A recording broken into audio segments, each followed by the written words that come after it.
this place in history, we're at the O'Brien Community Center, and in the windows is a beautiful display. Steve, can you tell us a little bit more about it? Absolutely. So we're celebrating 100 years of Winooski as a city, and what a diverse city it is. And from a historical standpoint, Winooski has always been a city of immigrants, of whether it was folks coming to work in the mills and this great, kind of French-speaking tradition of this city, through to all of the folks settling here now. And what a great way to celebrate 100 years with 100 faces of Winooski. So joining us now is Meredith Bay-Tyak, the Vice Chair of the Centennial Celebration Committee. Where did the inspiration for this beautiful project come from? We have an incredible committee filled with community leaders, and a couple of the community leaders, including Joe from the Historical Society, Amy Lafayette, former council member, and also Miriam Block from the Heritage Winooski Mill Museum, all had this idea of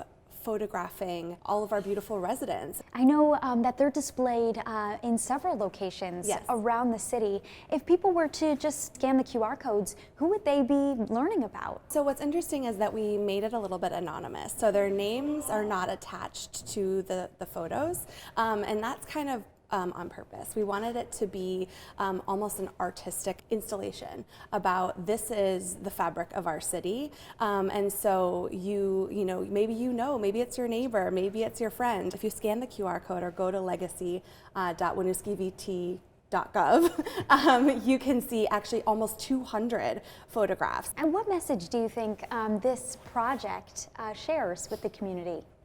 I think it shows that you can see yourself in these photos, you can see your neighbors, and then you can also see people that are completely unlike you, but that also share your city, share your love for your city, and we all come together in this beautiful puzzle and this beautiful fabric that makes up the city of Winooski. When we were talking previously in other spots about kind of the history of Winooski, a lot of people focus on the mills closing down. And that's kind of a downer.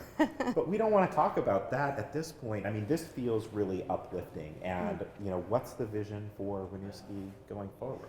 That's such a great point. These portraits are all people that live in Winooski right now and that have gotten their portraits taken within the last couple of months. So this is a current snapshot of what we look like in Winooski. And so this is what we look like now. And in the future, we hope to only get better, only learn and improve, use our history of welcoming and opportunity, continue to have that be the foundation and the bedrock of our community. What is going to happen with the portraits in June? So on June 4th, which is a Saturday, we are having a community birthday party between 1 and 4 p.m. in Rotary Park, and the photos will be displayed there. We'll also have a digital display, so you'll be able to see not just the 100 printed portraits, but all of them that I mentioned that are on the website. And I bet you that a lot of the people that are featured in the portraits will also be at this event, which will be really exciting. And so we are really excited to think of new ways to display these in the future. I'll be honest, beyond that June 4th event, we don't know what we're going to do with the portraits, but we have them, and they're such a beautiful representation of our city. We know that we're going to come up with a creative way of having them pop up for years to come. At this place in history.